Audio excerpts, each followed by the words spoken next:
What's up, basketball fans? Welcome to the Ratch Report. It's time to talk about the Toronto Raptors because although it may seem like they are done making deals after trading Pascal Siakam, they do have additional pieces that could be moved, and it was being reported as well. I'm going to be going through the list of names for you in today's video. Also discuss some of the teams that could look to acquire him and why the Raptors may be forced to trade some of these players as well. So if you're ready to watch this video, make sure to give it a thumbs up. If you wish to hit the subscribe button as well, that would be very much appreciated. So with that being said, let's get into today's video. Now, as you guys know, I do like to give out shout outs on my channel, and the shout out for today's video goes out to MTJ Neverland 24. So thank you so much for supporting this channel. To your likes and comments, it is very much appreciated. Now let's talk about some of the players that were being reported by Shams Charania, and it was stating that players on the Raptors who have interest around the league leading up to the trade deadline: Bruce Brown, Gary Trent Jr., Dennis Schroder. Brown's market is expected to be significant from various contenders.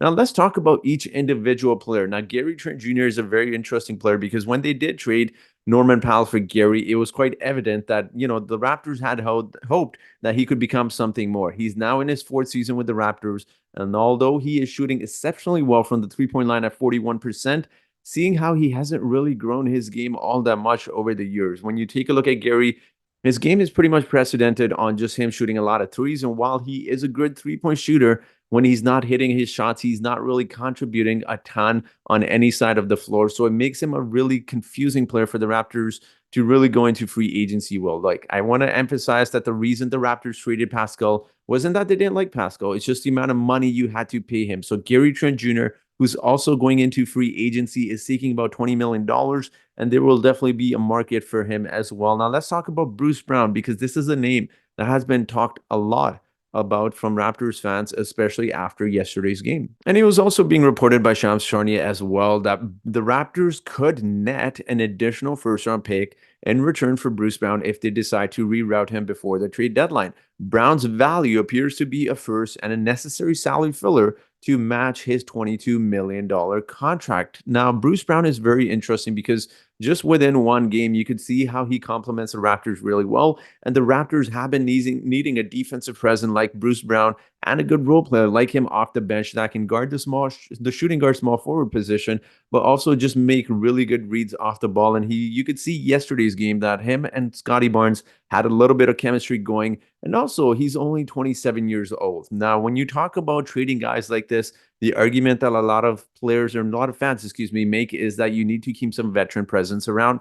Seeing how the Detroit Pistons have been drafting young player after young player, and you've seen how that's worked out with them. There's a reason why a team like the Houston Rockets went out and got veterans like Fred VanVleet and Dillon Brooks. It was because they realized that when you're rebuilding or retooling, whatever you want to call it, what the Raptors are doing, you can't simply have all young players, and the presence of veterans is so important. Now, I can understand that argument, but when you take a look at the Raptors' salary situation, you realize why this becomes very difficult for the Toronto Raptors to keep Bruce Brown. So when we talk about the money, especially with the Raptors, they are in a very strange situation, I'd like to say. Obviously, taking a look at the salary cap situation here, going into next season, they are at currently $113.7 million. Bruce Brown's $23 million next season is a team option.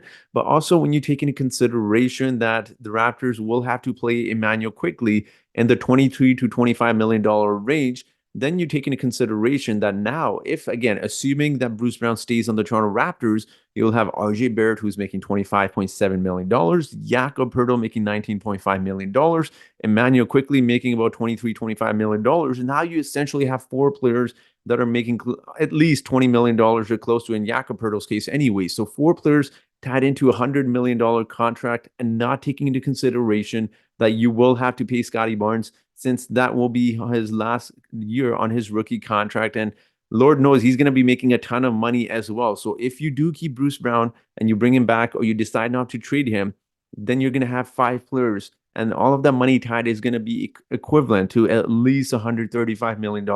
And the salary currently, NBA salary, is at $136 million.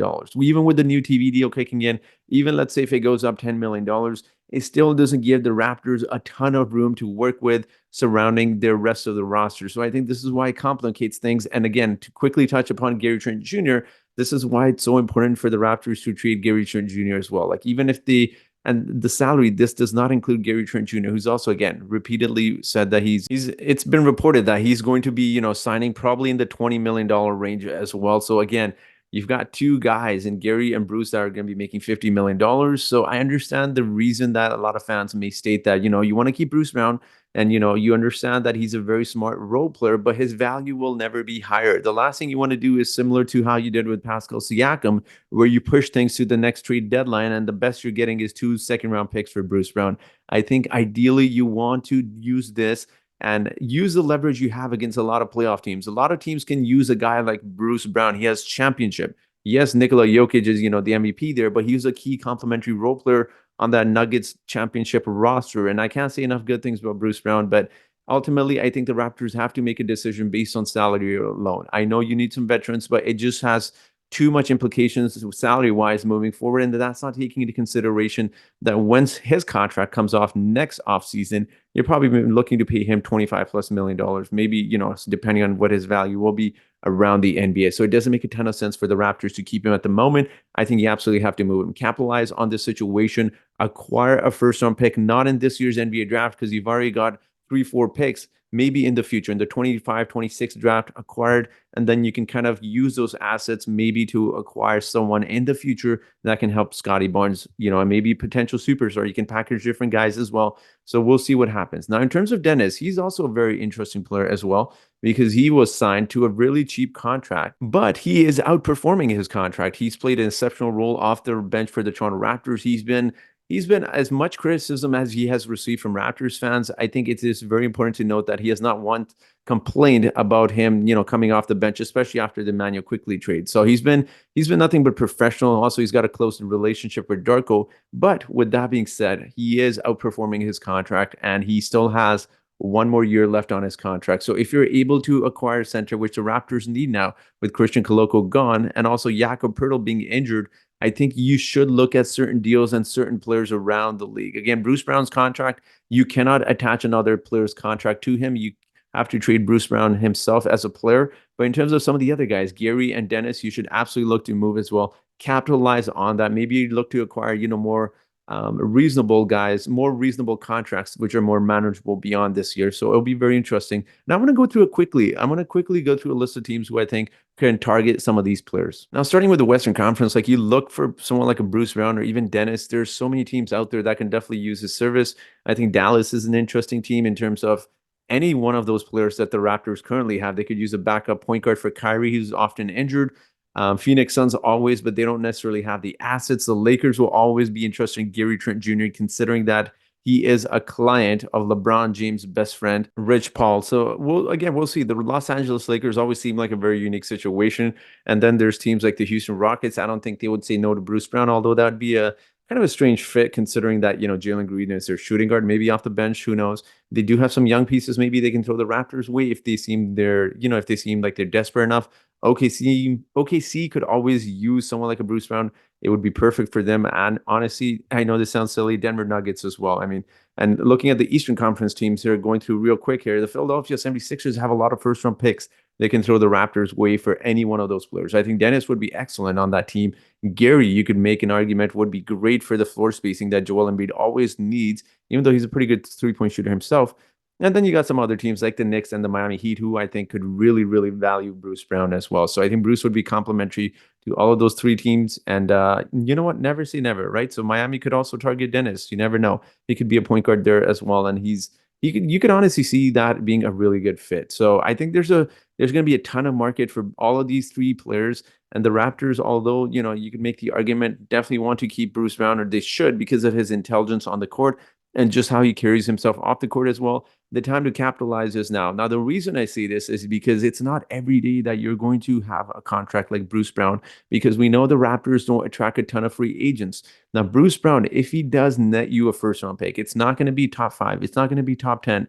It may even be lottery protected. But why it's so important to acquire a first-round pick right now for him is because let's take a look at this draft class here. This was the draft class, which was considered a really strong draft class, and this was only a few years ago. And this is why it's so important to acquire first round picks because, yes, you need good role players. But when you take a look at this draft class here, you cannot emphasize enough of some of the guys that you could ultimately find. A player I'm looking at right now at the 16th position is Alperen Şengün. Look at Trey Murphy. He's going to be a really good player. Look at where Johnson was drafted. So they're always, even a player that a lot of Raptors fans have been saying is Quentin Grimes. Look where he was drafted. So it doesn't always have to be a top 5, top 10 protected pick. The Raptors have a golden opportunity to potentially acquire a really good player in future draft classes, maybe acquire a top 10, protected pick, maybe a lottery protected pick, maybe even get a second round attached to it. Bruce Brown is going to have a lot of value. And that's not even talking about Gary Trent Jr., who also could have real good value around the NBA as well. So I think the time to capitalize for the Raptors is now. You've got to pay Scotty Barnes, you've got to pay Emmanuel quickly, and you need a lot of manageable contracts. So again, we'll see what happens. It will be interesting leading up to the trade deadline. The Raptors are one that clearly have a direction now, but we'll see what we do with guys like Gary Trent Jr., Dennis, and Bruce Brown as well. But I'm very curious to hear your thoughts. What are your thoughts on this? What are some of the teams that really intrigue you? What are some of the players that really intrigue you that you would want to target from other teams in return for the Raptors players? Let me know in this comment section below. And as always, I do have a trivia question for you today. And that trivia question is, since we've been doing this for a lot of the newly acquired Raptors players, let's talk about Bruce Brown. Which college did Bruce Brown play for? Was it A, Arizona? Was it B, Miami? Was it C, Florida State? Or was it D, Wake Forest? So whoever answers this trivia question correctly first in the comment section gets a shout out in my next video. So that will be it for today's video, guys. Thank you so much for watching this video, and I hope you guys have yourselves a great day.